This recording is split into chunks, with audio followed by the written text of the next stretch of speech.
Para você que está aqui a primeira vez, eu estou num projeto que eu denominei Ser Humanidade, Diálogos de Vida com o pastor Neil. Então, nosso projeto não é teológico, não é sociológico, não é filosófico. A gente só quer falar de vida. A gente entende, eu entendo, que o Evangelho é o estilo de vida que Jesus sonhou para nós. Então, toda vez que eu leio o Evangelho tentando extrair dele algo que me ajude a viver o hoje, o agora, a praticar no aqui e agora. Então, eu acredito que o fim da espiritualidade é a humanidade. E, portanto, o resultado da boa espiritualidade é a humanidade saudável, restaurada. Por que eu falo sobre ser humanidade, que é o neologismo? Porque a nossa eternidade já está decidida. Se você está em Jesus, está naquele que é caminho, vai dar no céu de qualquer jeito, vai passar a eternidade com ele. Seja no céu, como creem alguns, ou na nova terra, como creem outros. Bom, se for com Jesus, não me interessa onde será, não é? Então, eu só quero passar a eternidade com ele. Aí, nós começamos a falar nesse projeto sobre perdão, que é algo muito falado, mas pouco praticado. Vivemos numa geração muito cheia de ódio, muito cheia de mágoa, muito cheia de amargura, muito cheia de si mesma. Por isso esse litígio louco que cada vez aumenta mais e que a gente vai vendo se multiplicar de forma célere e ininterrupta, e eu acho que vai chegar um ponto que a vida vai ficar inviável. E por que isso está acontecendo? Porque a Bíblia diz que por se multiplicar a iniquidade, o amor de muitos esfriará. Quando o amor desfria, aí nós entramos no segundo estudo, desconstrução humana, que é um processo. Fizemos uma análise de como e por que, como raça humana, nós estamos piorando. Então, se você chegou a primeira vez, isso tudo está lá no meu canal do YouTube, você pode rever se quiser e ver se quiser.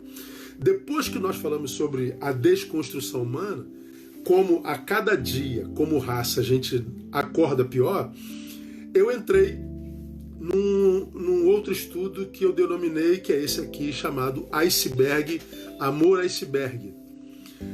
Por que amor iceberg? Eu me detenho de novo na palavra do Cristo, que diz que por se multiplicar a iniquidade, o amor de muitos esfriará. E por que eu estou falando sobre amor iceberg? Porque, segundo Paulo, nós fomos para 1 Coríntios capítulo 13, segundo Paulo, nós somos enquanto amamos. Se não tiver amor, nada serei. Ok? Vou tirar as letras aqui agora, tá, gente? Se não tiver amor, nada serei. Portanto, Paulo está dizendo, somos enquanto amamos. A gente não morre quando a morte chega. A gente morre quando o amor se vai. Isso é 1 Coríntios capítulo 13. Eu posso falar a língua dos homens e dos anjos, posso ter os mais superiores dons, eu posso entregar os meus bens para o sustento dos pobres, eu posso entregar meu corpo para ser queimado. Tem amor aí? Não. Então você não é nada. Você é um nada que produz. Você não vive. Você existe. E aí, estudando 1 Coríntios capítulo 13, nós nominamos por que o amor, além dessas realidades que eu já introduzi, não pode acabar em nós. Aí eu falei, porque o que transforma a nossa existência em vida não é o que a gente faz fora, é o que a gente carrega dentro. Vê lá que está lá no primeiro estudo desse. Depois nós aprendemos que é o amor que me livra do pior de mim. É o amor que nos livra da nossa pior versão. Está lá no canal. 3. É o amor que nos capacita para suportar as agruras da humanidade, da existência. Falamos sobre isso na terça-feira passada. Tudo sofre, tudo suporta. Ou seja, é o que nós falamos na terça-feira passada. Ser gente hoje dói muito. Ser dói demais. Não está fácil ser hoje. independente do dinheiro que você tenha, independente da cor que você tenha, da religião que você tenha, de onde você mora, respeitando todas as diferenças e circunstâncias, ser está difícil para todo mundo. E onde é que o amor entra? Ele me capacita para suportar, porque o amor tudo sofre, tudo suporta. Quem faz manutenção do amor em si nunca estará diante de uma dor, de um sofrimento, de um problema que o possa parar. Então, o que tem paralisado os homens não foi o sofrimento que chegou, foi o amor que se foi. Porque o mesmo sofrimento que para muitos, a outros fortalece. O mesmo sofrimento que rouba a fé, que transforma em murmurador, o mesmo sofrimento que gera revoltados, decepcionados com Deus, que gera ateus psicológicos, é o mesmo sofrimento que em outros fortalece, gera submissão, gera rendição e o faz crescer na fé. Por quê? Por causa do amor que habita.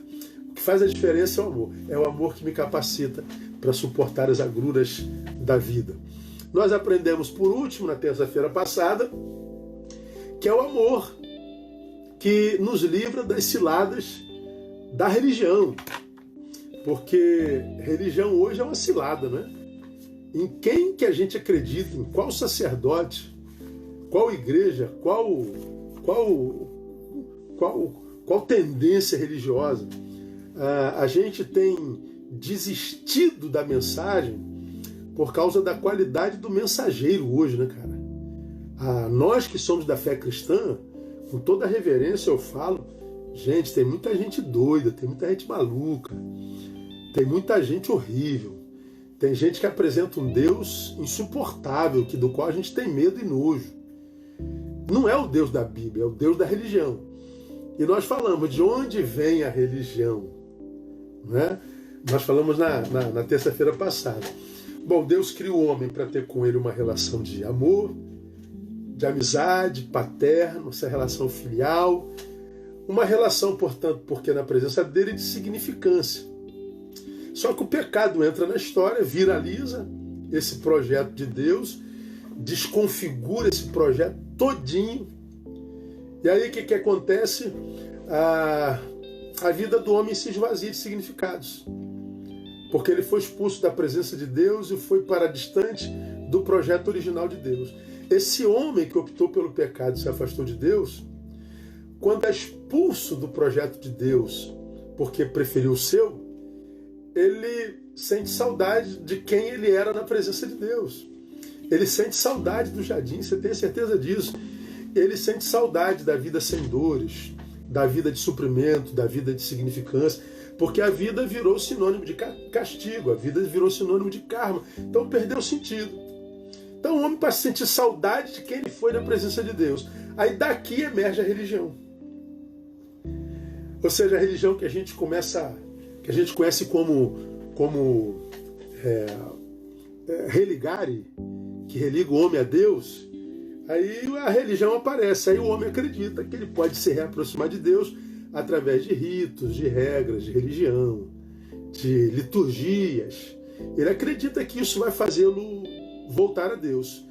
Mas a religião não faz, não. As regras, os ritos não fazem. Só Jesus faz isso. Ele diz, eu sou o caminho. Então há muita gente na religião com fome de Deus e vai continuar com fome de Deus, porque religião e Deus não se confundem. É o amor que nos livra disso. A Bíblia diz, nós lemos lá, o amor jamais acaba, mas havendo profecias serão aniquiladas, havendo línguas cessarão, havendo ciência desaparecerá. É o amor que faz isso. Hoje, a gente vai para o quinto tópico, que nos leva a entender por que a gente não pode permitir que o amor esfrie. Por quê? Quinto, porque é o amor que nos equilibra quando queremos respostas e não as temos. É o amor que nos, vou usar a palavra mais uma vez, equilibra quando nós queremos respostas e não as temos. Pense, quantas perguntas, irmãos, a gente não gostaria de fazer para Deus, né, cara? Eu costumo dizer o seguinte, meu irmão, quando eu chegar no céu, eu vou falar assim, Deus, com reverência, sente-se aqui que eu tenho um monte de perguntas para fazer ao Senhor, porque tinha coisas lá embaixo na terra que não faziam o menor sentido. Tinha coisas lá na nossa existência que aconteciam, que nos dava a sensação de que o mundo estava desgovernado. Tinha coisas que aconteciam lá que não coadunavam com o seu caráter, com o seu amor. E porque eram questões que a gente não tinha como entender, teve um monte de gente que não acreditou no Senhor. Viver sem resposta é complicado, Deus. Lidar com o teu silêncio, Senhor, tem misericórdia, é difícil demais. É ou não é, irmão? Fala a verdade. É muito difícil. Eu tenho, confesso a vocês, muito mais perguntas a fazer a Deus do que a resposta tem dele. Pastor, o senhor tem dúvida com relação a alguma coisa da fé cristã, da palavra? Eu tenho todas. Eu não sou desses que acredita que a teologia responde tudo, de que a minha filosofia, de que o meu saber intelectivo responde tudo. Não responde não, irmão. Você sabe que quanto mais a gente sabe, a gente está pronto para fazer mais perguntas e não para ter resposta. A sabedoria não nos é a sabedoria para conseguir respostas. A sabedoria só é sabedoria para fazer mais perguntas. Então, como que a gente, irmão, se mantém equilibrado nesse mundo sem respostas que nós queríamos para ontem? É o amor. O texto diz assim no versículo 9, porque em parte conhecemos e em parte profetizamos. Olha o que o texto está dizendo. O amor tudo suporta, tudo sofre. Logo em seguida vem, porque em parte conhecemos. Ora, entre o suportar e o sofrer, está o suportar, viver sem respostas para questões cruciais da existência. E não ter respostas para questões cruciais da existência nos faria sofrer. E como é que a gente suportaria o sofrimento que vem a partir do silêncio de Deus? Amando. Cara, eu acho isso a coisa mais linda do mundo. É Deus, pela sua palavra e pelo seu amor, dizendo, Neil, você não precisa saber tudo. Você só precisa mergulhar no meu amor. Você só precisa fazer a manutenção do meu amor em você. Porque se o meu amor for extraído de ti pela iniquidade, você vai ficar mais refém das respostas do que do meu amor. É o amor que me faz aquietar quando diz, Neil, você conhece em parte. Portanto, Neil, saiba que haverá partes que você nunca conhecerá. Você conhece em parte. A outra parte você não vai conhecer. Você não vai entender. Está para além da tua capacidade de compreensão. Mas eu não me conformo, Deus. Não se conforma porque o grau de amor que te habita está arrefecendo. Porque quem está mergulhado no amor de Deus e do amor de Deus está encharcado, respostas são desnecessárias. Onde está Deus do sofrimento?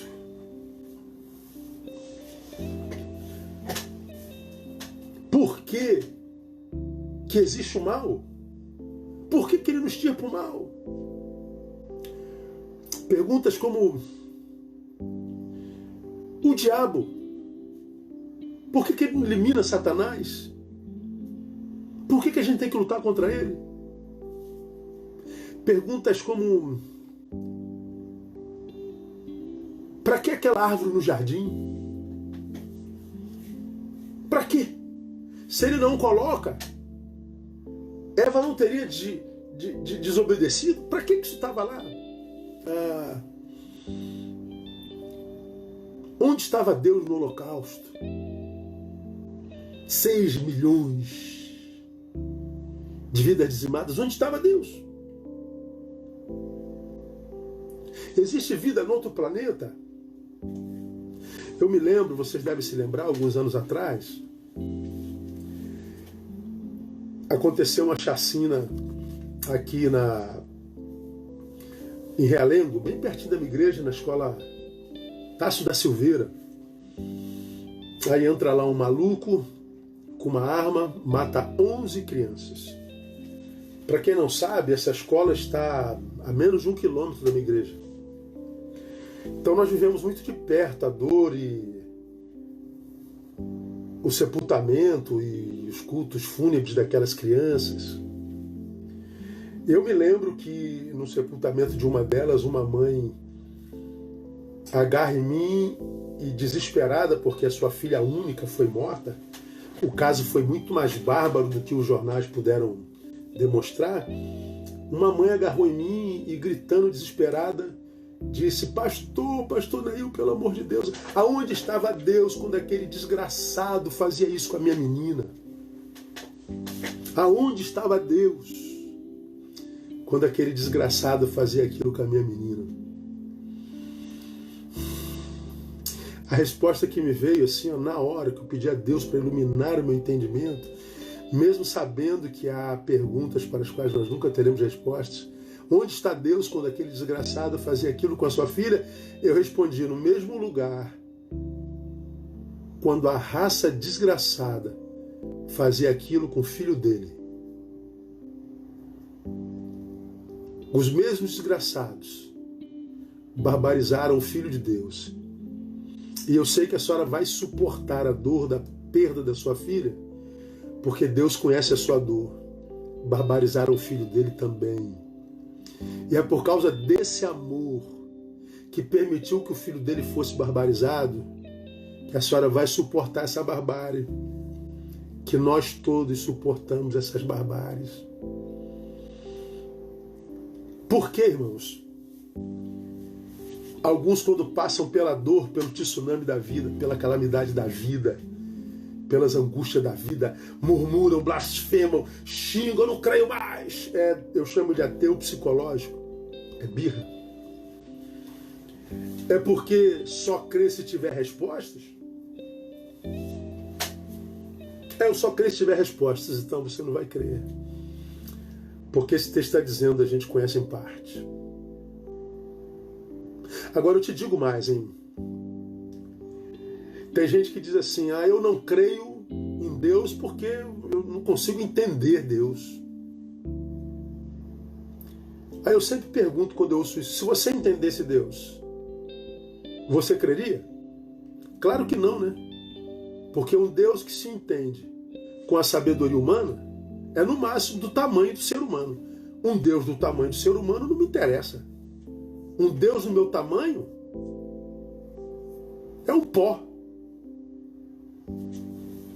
Eu não consigo explicar Deus. Se eu explicasse Deus, eu desistia de Deus. Como que um ser medíocre como eu, como você, como nós, pode tentar entender um Deus que criou o universo? Eu quero uma prova da existência de Deus. Se eu provasse a existência de Deus, eu desistia dele na mesma hora. Um Deus que se prova não é Deus. Um Deus que se explica pelo saber humano não pode ser Deus. Então eu creio nele exatamente porque eu não posso explicá-lo. Então por que você crê? Porque eu experimentei do seu amor. E é esse amor, irmão, que me planifica, que nos planifica, a ponto de tudo sofrer, de tudo suportar, sem ter necessidade de respostas. Eu pergunto, e pergunto muito, mas quando Deus se silencia, ou quando Deus diz não te interessa, está resolvido para mim. Porque eu sei que em parte eu conheço. Na semana passada teve um menino que pediu para a gente conversar sobre liberalismo teológico. Eu não vou conversar sobre liberalismo teológico ou teologia liberal, porque não é o tema, não é interessante, mas para esse tópico aqui, ele cabe. O liberalismo teológico é um movimento teológico, começou no século XVIII, se estendendo até o século XX, mas está ressuscitando agora no século XXI com muita força, que é um movimento que relativiza as escrituras sagradas assim, totalmente. Retira dela sua autoridade divina. O liberalismo teológico ele estabeleceu uma mescla de palavra com filosofia, de palavra com ciências da religião. E a gente vê isso acontecendo muito claramente. Oficialmente, o chamado liberalismo teológico, a teologia liberal, ela iniciou no meio evangélico com Schleiermacher, que introduz isso no nosso meio, e ele negava a autoridade da Bíblia, como negava a historicidade dos milagres de Jesus. O liberalismo teológico é aquele que diz que o que vale na relação do homem com a Bíblia é o que o homem acha sobre a Bíblia e não exatamente o que a Bíblia relata. Então, o liberalismo teológico questiona até a deidade de Jesus. E eu citei para vocês algumas lives atrás, eu estava assistindo a live de 2 pastores amigos, e eles quase que rindo da Bíblia, dizendo que a Bíblia é cheia de mito como Adão e Eva, mito como o profeta na boca do peixe, mito como o sol parar, mito como o machado flutuar, mito como ser transladado ao terceiro céu, mito como ser levado ao céu numa carruagem de fogo, tudo mito. Mito. Tudo invenção. Nada disso é real, nada disso é literal. Isso é liberalismo teológico. Bom, eu creio que a Bíblia é Bíblia, e eu prefiro ficar com o que a Bíblia diz do que com o que eu acho sobre ela. Eu tenho um monte de perguntas e de questionamentos sobre a palavra. Mas o amor que a gente experimenta em Deus diz assim, Neil, por que você não entende algumas coisas da palavra? Não retira da palavra a sua autoridade. Porque, desculpa, alguém que não crê na realidade de Adão e Eva, alguém que não crê na realidade do transladar ao terceiro céu, do ser levado ao céu no redemoinho de fogo, de que uma muralha caiu pelo grito do povo. Se eu não acredito nada disso, como que eu posso acreditar que uma mulher virgem deu à luz? Como eu posso acreditar que alguém que morreu ressuscitou? E se eu não acredito na ressurreição, como que eu ainda posso me denominar cristão? Esse pastor tinha que deixar o púlpito na mesma hora. Se a Bíblia não é mais a palavra, não é mais cristão. Então, quando eu falo para vocês que a iniquidade esfria o amor, eu estou dizendo que a iniquidade nos incapacita para crer na palavra que gera fé. Então eu deixo de ser cristão para ser um adepto do cristianismo. Eu só sou religioso. Então não adianta eu estar no templo, não adianta eu estar no culto. Por quê? Porque a vida de Deus já não vai mais fluir em mim, porque a vida de Deus é o seu amor. É o amor que me capacita para me manter equilibrado quando eu preciso de respostas e eu não tenho. E quantos de nós não tem perguntas a fazer a Deus, irmãos? Muitas perguntas. Agora, é no amor dele que eu sei que eu não preciso dessas respostas.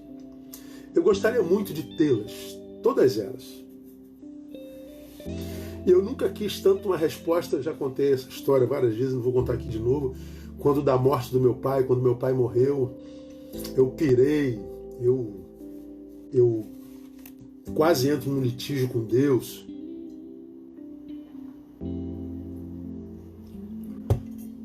Porque eu queria respostas, eu queria entender, eu queria entender, eu queria entender, eu queria entender.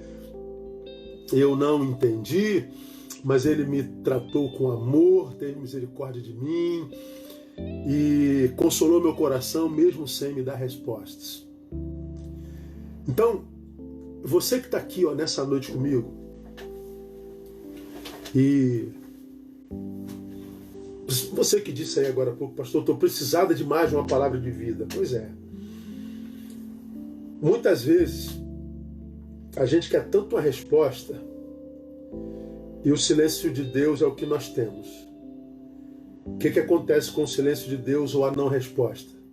Gera uma amargura em mim, em nós, e a gente acaba virando as costas para Deus, a gente acaba virando as costas para a vocação, a gente acaba virando as costas para a comunhão, para a igreja, a gente vira as costas para a palavra.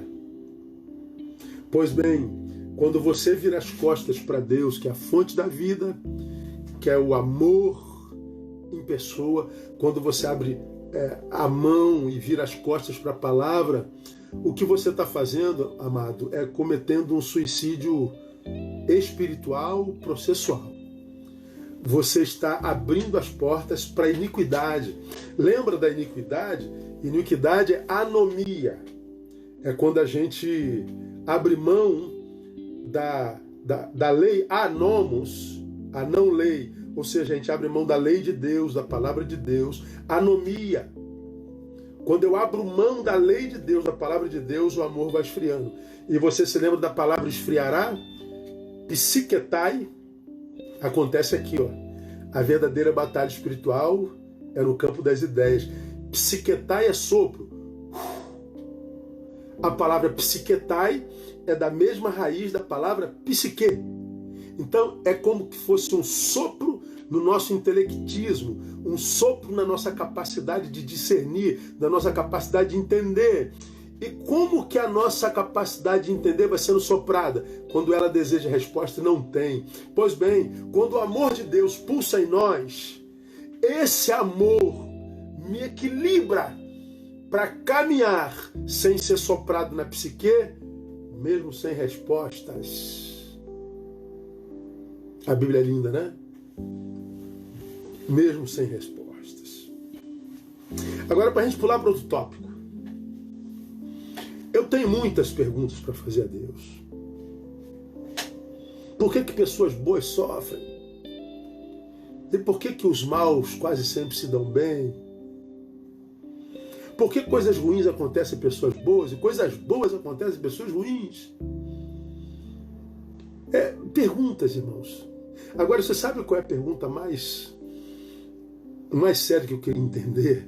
Eu não estou usando de falso moralismo, de falso espiritualismo. Eu não sou desses, irmãos. Mas a primeira pergunta que eu faria para Deus não tem a ver com a reação do mal ou da dor. O que eu perguntaria para Deus? Como é que um Deus grande como tu pode amar um ser tão pequeno como eu? Como que o Senhor pode amar um ser tão inconstante? Como que o Senhor pode amar um ser tão egoísta? Como que o Senhor pode mandar seu filho morrer por uma pessoa que o Senhor sabe te nega quando não tem uma resposta? Como que o Senhor pode insistir em nos amar quando nós duvidamos do teu amor o tempo todo? Como que o Senhor pode me amar se o amor que eu digo ter pelo Senhor vira logo em raiva, se o Senhor não faz o que eu quero? Como que o Senhor pode amar um ser como eu, que muitas vezes acorda sem conseguir amar a si mesmo? Como que o Senhor pode amar um ser como eu, que trai, que mente, que se vangloria, que se exibe? Como que o Senhor pode nos amar se a gente vive em litígio? Como que esse amor não arrefece diante do que a gente faz e da forma como vive, irmão? Costumo dizer ao povo de Betânia, aqui tem um bocado de gente de Betânia, que Eu dou graças a Deus porque eu não sou Deus. Porque se eu fosse Deus, acho que eu seria um diabo. Porque na primeira murmuração, onde tu estás, Deus, que não responde? Eu mandaria um raio na tua cabeça. Oh, se Deus me ama, por que eu estou sofrendo tanto? Eu mandaria outro raio na tua cabeça. Eu extinguiria a humanidade. Porque a gente só duvida do amor dele quando dói. Agora, quando está bombando, quando está prosperando, quando está se multiplicando, a gente não fala assim, pô, cara, será que eu mereço isso tudo mesmo? Ô Deus, está demais aí, corta um pouquinho aí, porque eu não mereço isso tudo não. É muita graça, é muita bondade. Deus, essa família que eu tenho, essa mulher que eu tenho, esse marido que eu tenho, esses filhos que eu tenho, meu emprego, Deus, eu não mereço isso tudo não, eu sou um vacilão. A gente não fala isso. A gente só fala com Deus quando está doendo, quando a gente perde. Então, a pergunta crucial é: como que um Deus do tamanho dele pode amar um ser do teu tamanho, do meu tamanho? Perguntas para as quais nós não teremos respostas. E daí? Estou cheio do amor dele. Estamos recheados do amor dele. Não é a ausência de respostas que angustia o homem que ficou pelo caminho. O que fez com que ele ficasse pelo caminho foi porque, por causa da ausência da resposta, ele parou de amar a Deus, a palavra, a vocação, a comunhão e os irmãos. Dá para parar de amar? Dá não. Por isso que eu falo que o amor não é um sentimentozinho que virou música, canção, poesia, dá para entender, irmãos? É o amor que nos equilibra quando queremos respostas e não as temos. Vamos a mais um tópico? Tópico 6.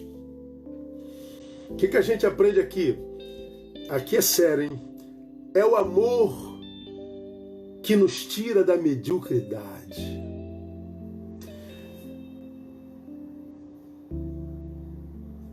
Fiz 54 sábado. Muito bem vivido. Sou precoce em tudo, desde garoto, desde moleque, sempre fui precoce. Vivi as fases da idade anterior a elas. E nesses 54 anos, em outubro eu completo 30 anos de ministério, portanto lidando com gente. Eu nunca vi uma geração, desculpa aí gente, tão medíocre, tão mimizenta, tão cheia de não me toque, tão cheia de blá blá blá, verborrágica, politicamente correta, mas faz tudo errado. Uma geração que diz que quer mudar o mundo, mas não arruma nem a cama. Nunca vi uma geração tão floquinho de neve, nunca vi uma geração tão bolinha de sabão. É uma geração difícil de amar dessa. Para amar gente hoje tem que fazer um esforço hercúleo. Por quê? Porque virou uma geração medíocre. O amor nos tira da mediocridade. Quer ver o versículo 11? Paulo, quando eu era menino, falava como menino, sentia como menino, discorria como menino, mas logo que cheguei a ser homem, acabei com as coisas de menino. Paulo está dizendo, eu cresci. Fui menino quando era menino. Quando deixei de ser menino, acabei com o menino em mim. Eu não confundi fases na minha vida. Quando eu cresci, matei o menino em mim. Ele não está falando que matou o menino que brinca, o menino que se diverte. Ele está falando que matou o medíocre. Ele matou o que tem retardo cronológico. Ele matou aquele bebê que habita corpos velhos, que se recusa a crescer. E essa é uma marca da geração. Nós somos uma geração de homens e mulheres velhos que tem um bebê dentro que não cresce nunca. Um homem e uma mulher velhos que tem um bebê dentro que não cresce nunca. Aí você vê aquele homem de 50 anos, 60 anos achando que é garotão, querendo mostrar tríceps, querendo expor corpo, querendo mostrar sensual. Aquela mulher de 50 anos na cara, querendo competir com a filha de 15, 16 anos. Aquela gente para quem você não pode dizer a verdade, que é a geração que eu chamo de magoáveis, não é MacGyver, como falo com a minha igreja, é magoáveis, magoei, estou magoado, vou embora dessa igreja, vou trocar de pastor, e eu digo, vai pro raio que o parta, eu não sou dono de ninguém, eu digo isso do púlpito da minha igreja. Pastor, o senhor não sofre quando as pessoas vão embora da sua igreja? Eu não sofro nem um pouco. O senhor não sofre quando perde pessoas? Eu não sofro porque pessoas nunca foram minhas. Eu não posso perder o que não é meu. Eu vou dormir. Eu não só nego a verdade da palavra com medo de perder mimizento. Ora, pelo amor de Deus, por que nós temos essa geração mimizenta? Porque está longe da palavra, foi tomada pelo tal do liberalismo teológico, ou seja, a Bíblia não é mais palavra para ela, palavra é o que ela acha a respeito da palavra, gente que relativiza tudo. O irmãozinho acabou de perguntar sobre Romanos capítulo 1, que fala sobre a realidade da homossexualidade. Está lá que a homossexualidade é pecado. Não quer dizer que o homossexual não possa ser salvo. O pecado dele é o homossexualismo, o teu é mentira. O teu é dissimulação. O teu é a frouxidão, é o viver aquém da sua possibilidade por temores, por ter se entregue ao passado enquanto culpa e ter se sonegado o futuro enquanto covardia. Então eu não estou dizendo que eu tenho contra alguma coisa homossexual, mas que a Bíblia diz que é. Agora, a gente está tentando inverter a Bíblia para que a gente se encaixe nela. A gente foi sequestrado pelo Deus desse século. O presente século como Demas. Demas me abandonou tendo amado o presente século. Então não se preocupe, você que tem o seu pecado. A graça de Deus é graça para todo mundo. O que a gente não pode é relativizar a palavra. Não dá. É o amor que me tira da mediocridade. Mediocridade eu defini como a produção de qualquer pessoa que não está envolvida com projeto de vida algum que não o seu apenas. Quando é que uma pessoa vira medíocre? Fútil. Ela vira fútil quase sempre quando deixa de ser útil. Não está envolvido em projeto algum. Veja os mimizentos da vida, os mimizentos da tua igreja, os mimizentos do teu trabalho, os mimizentos da tua família. Quase sempre é gente que não está envolvido com projeto algum na vida. Vive para si. Ele existe em função de si mesmo. Ele corre em torno do seu umbigo. Ou seja, o amor dele já foi esfriado há muito tempo. Porque uma das marcas primordiais, já falamos sobre ele aqui, é que o amor não busca seus próprios interesses. Quando alguém abandona o interesse comum, quando alguém abre mão de ser útil, de ser sal, de ser luz, e passa a viver uma vida cujo objetivo e alvo é o si mesmo, ele mesmo, esse alguém não está vivendo o amor próprio, ele está vivendo filautós, amante de si mesmo. É deficiência, conforme nós já falamos em 1 Coríntios capítulo 3. Quando a gente se retira para nós, a gente se torna medíocre. Porque a gente deixa de conviver, de viver com, a gente deixa de trocar, a gente deixa de evoluir, a gente se mediocriza. Aí você vê homens com 50 anos com mentalidade de 18, mulheres com 60 anos com mentalidade de 21. Uma geração para a qual a gente não pode dizer verdade, vive magoada. Aí, quer receber de Deus. Bom, nós lemos na semana passada Hebreus dizendo e Paulo dizendo em outros textos, porque pelo tempo já devíeis ser mestres, mas ainda necessitais que vos dê leite por alimento, porque comida sólida não podem suportar. Deus só dá as riquezas e as suas excelentes benesses àqueles que cresceram. Aqueles que cresceram. O exemplo é o mesmo que eu uso sempre. Vamos imaginar que você tem um filho que hoje esteja fazendo 2 anos de idade. 2. E é claro, ele está ali desesperado, esperando o presentinho dele, né? Bom, teu filho tem 2 anos e você quer dar um presentão para ele. Você daria para o seu filho de 2 anos, de presente, uma nota de R$100? Não, né? Por quê? Porque ele ia pegar uma canetinha dessa aqui, ia pegar a notinha de R$100, ia começar a fazer desenho. Meu Deus, você está rabiscando a nota de R$100. Isso é mais raro do que saci de 2 pernas. Não faz isso, meu filho. Mas por que um garotinho de 2 anos vai rabiscar uma nota de R$100?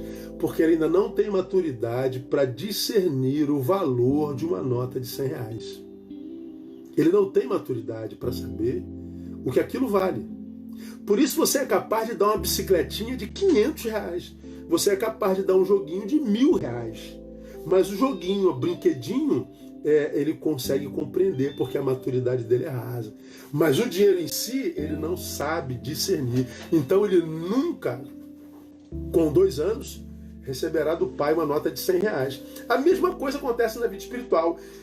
Grande parte de nós sonha com coisas grandes e deve sonhar, mas nunca recebe. Por quê? Porque não tem maturidade para valorizar caso receba. Antes de Deus nos dar o melhor, Ele primeiro nos faz amadurecer. Ele nos ajuda a livrarmos do menino em nós, do medíocre em nós. Ele nos faz livrar do mimizento em nós. Ele faz com que o menino, bolinha de sabão, saia de nós. Porque se a gente não cresce, o que a gente tem são coisas pequenas mesmo. E é tão triste, irmãos, ver como tem gente que envelhece, mas não cresce de jeito nenhum, né? Envelhece, mas não cresce. Homens velhos que têm um bebê dentro que não cresce nunca. Por quê? Porque a capacidade de amar está esvaindo. Ele está se carnificando. Ele está passando por uma desconstrução humana. Eu tenho visto alguns comentários das lives lá no canal, e alguns dizendo: poxa, pastor, o que o senhor está dizendo é pura verdade, faz todo sentido, mas é tão difícil. Ter que perdoar, ter que amar, ter que estender a mão. Pastor, é tão difícil, mas é tão difícil. Eu acredito. Mas põe em mente uma coisa: quando você diz que uma coisa é muito difícil, você está dizendo que essa mesma coisa é possível. O muito difícil não é impossível. Eu prefiro tentar fazer o difícil do que viver uma difícil vida a vida inteira. Cara, a pessoa foi infeliz aos 17 anos, chegou aos 25, continua infeliz, porque ele pratica os mesmos erros. Chega aos 35 e diz assim: meu Deus, minha vida nada dá certo. Eu não sei o que acontece comigo, meu Deus, nada do que eu começo acaba, nada do que eu começo eu termino. Eu não sei, o diabo está se levantando contra mim. Não pode não ser o diabo, não. Pode ser você mesmo, que não cresce com os teus erros. Cometeu erros 17, comete erros 25, continua cometendo erros 35. Os 40 anos chegaram. Quando 40 anos chega, irmão, a gente está diante aí de uma linha divisória. Eu acredito que a gente cresce até os 40, dos 40 a gente começa a decrescer. A Bíblia diz que a vida circula de 70 e 80, depois disso é câncer e enfado. Então a gente vai ascendendo até os 40, aí passa um tempinho aqui, ó, no patamar, depois começa a decair. Nosso corpo já não responde mais, nossa mente já começa a perder capacidade, nossa disposição, nossos gostos vão mudando. A gente vai vendo que o jovenzinho já está dando tchau pra gente. E aos 40 anos a gente chega no auge da maturidade. E maturidade é ser posto diante do espelho. E o cara do espelho com 40 anos diz assim: e aí, bro, o que você fez com a tua vida? Tua juventude já foi embora, tua adolescência já foi embora. E aí, o que você é? O que você tem? O que você construiu? O que você fez? Pois bem, se você não tiver respostas para o cara de 40 anos, 35 anos do espelho, o que vai sobrar é frustração, culpa, arrependimento. Então, cara, não dá para a gente permitir que esse tempo presente, de tanto ódio, tanta briga, fique jogando sentimentos ruins aqui, mágoa, essas briguinhas de vocês na rede. Ah, pastor, falaram de você. Que se dane, cara. Eu sou o que falam de mim, eu sou o que... Eu não sou nem o que eu penso de mim, eu sou o que a Bíblia diz de mim. Eu não vou gastar tempo com... Se eu parar para jogar pedra em cada cachorro que tenta me morder, eu não ando. Se você ficar respondendo todo cachorro que late do teu lado, você não vive. Mas cadê que o ego deixa você ficar quieto? E por que o ego não deixa você ficar quieto? Por que o ego não deixa você engolir alguns sapos? Por que o ego não deixa você levar desaforo para casa? Eu não levo desaforo para casa. E você acha bonito?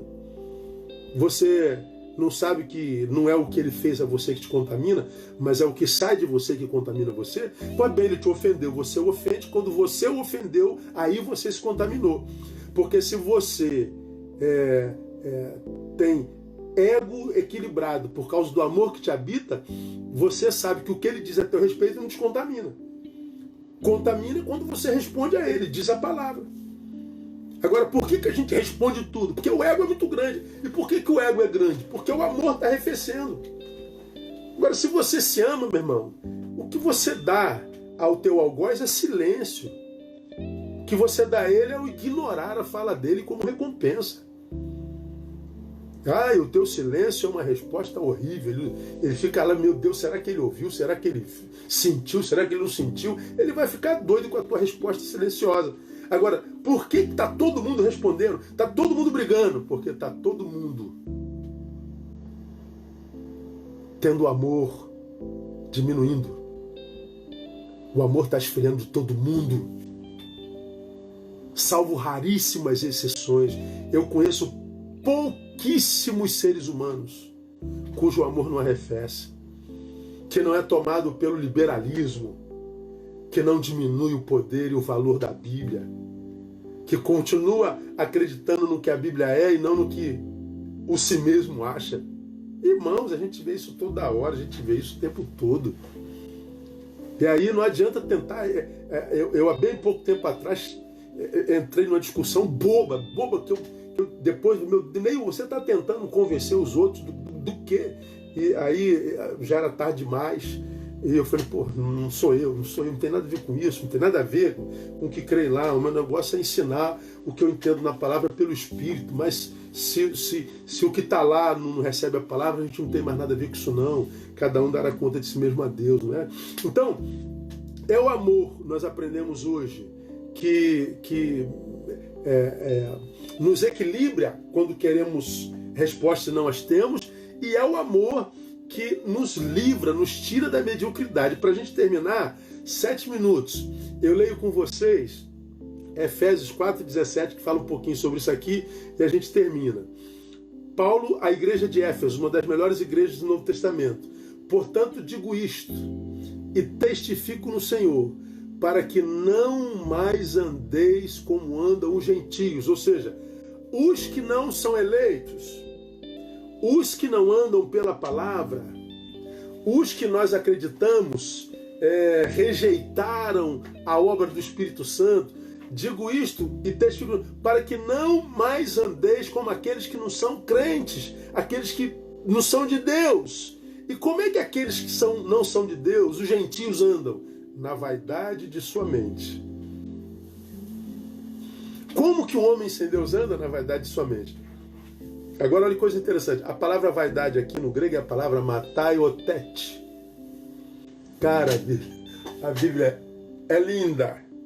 É linda. Quando a gente lê com o Espírito Santo e a gente entende o que ela quer dizer de fato, né? A palavra mataiotete, que traduz vaidade na mente, literalmente é futilidade de sentidos.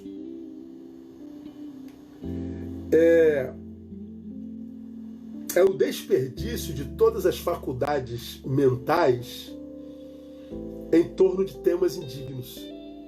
Vaidade da mente é gastar a nossa capacidade de discernimento, nossas faculdades mentais, nossas faculdades racionais em temas medíocres. Pode usar brinco, pode usar calça comprida, a sua igreja é renovada, não é renovada? Pode tomar vinho, não pode tomar vinho? Crente pode ir à praia? Pode fazer sexo assim ou sexo assado? Você é milenista ou amilenista? Você acredita na eleição? Você é de Calvino ou de Armínio? Meu irmão, pelo amor de Deus. Pelo amor de Deus, tem uma criança morrendo de fome a cada 5 segundos no mundo. Tem 36 pessoas se suicidando no Brasil todo dia. A gente carrega angústias homéricas dentro de nós que nos impede de aproveitar. O único momento que a gente tem na vida é o agora. E eu vou gastar tempo com discussão que desenvolvidas nunca nos levarão a um denominador comum? Não gasto não, irmão. Isso a Bíblia chama de futilidade de sentido. Vaidade da mente. Quem anda assim é quem não conheceu a Deus. Por isso que nós vivemos em debate. Debate disso, debate daquilo, debate. Eu quero saber de debate, a não ser que seja para edificação. Porque se for só sentar na mesa para debater, só para saber quem é mais inteligente, quem é mais sábio, quem é mais cabeção, isso é perda de tempo. Não me chama para isso não. Eu tenho uma vida para viver. Então, meu irmão, estamos terminando. 3 minutos. Nós precisamos fazer a manutenção do amor em nós. Não é uma besteira, não é um discursozinho de poeta. É uma questão de vida e morte. É uma questão de qualidade existencial. É uma questão de amor próprio. É uma questão de vida. Porque nós, cristãos, nós não fomos chamados para sobreviver, nós fomos chamados para viver em abundância. Para viver em abundância só amando. Mergulhados no amor de Deus, encharcados pelo seu amor. Tem nada a ver com religião, tem nada a ver com boas obras, tem a ver com o amor dele. E eu espero muito que, se você ainda não conhece esse amor, você possa conhecê-lo, mergulhar nele. E você que já conhece esse amor e o vê arrefecendo em si, que você possa trabalhar para que não aconteça jamais. Porque a gente não morre quando a morte chega, a gente morre quando o amor se vai. Amém, amados? Boa noite para vocês. Que pena que acaba, né? Passa muito rápido, meu Deus do céu. Essa live vai para o meu canal do YouTube e daqui a algumas horinhas já está lá. E eu peço a vocês, foi abençoado? Pega uma frase dessa aí, joga no teu stories, eu vou jogar no meu, para que a gente possa publicar isso o máximo possível. Conhece alguém que precisa dessa palavra? Printa lá, compartilha com ele. Daqui a algumas horas vai aparecer lá, Ser Humanidade, arrasta para cima. Pega esses stories e compartilha. Convide pessoas a seguir o meu Instagram, para que eles possam também ser abençoados. Palavras como essa, infelizmente, são raras no meio evangélico. Estão muito preocupados com espiritualidade, mas não com ser humanidade, lamentavelmente. Estão com vaidade na mente, futilidade de sentidos. Deus abençoe vocês, que Deus lhes dê uma noite abençoadíssima e a gente se vê de novo, permitindo o Senhor, na terça-feira. Beijo a todos, até lá!